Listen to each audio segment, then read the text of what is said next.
ભાવનગર જિલ્લામાં પણ મેઘરાજાની મહેર શરૂ થઈ ગઈ છે। મહુવા તાલુકામાં વરસાદી વાતાવરણ વચ્ચે મેઘરાજાનું આગમન થયું।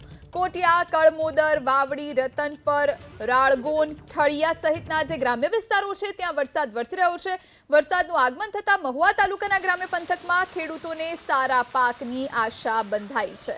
આપ દ્રશ્યો જુઓ, ભાવનગરના મહુવાના દ્રશ્યો, જ્યાં ભારે પવન સાથે વરસાદી ઝાપટા વરસી રહ્યા છે, જેના કારણે વાતાવરણ આહલાદક બન્યું છે અને વાતાવરણમાં ઠંડક પ્રસરેલી નજરે પડી રહી છે। ખેડૂતો પણ ખુશખુશાલ છે, કારણ કે તેમને હવે સારો પાક બંધાશે તેની આશા છે। વાવણી લાયક વરસાદની શરૂઆત થતાં ખેડૂતોમાં હરખની હેલી।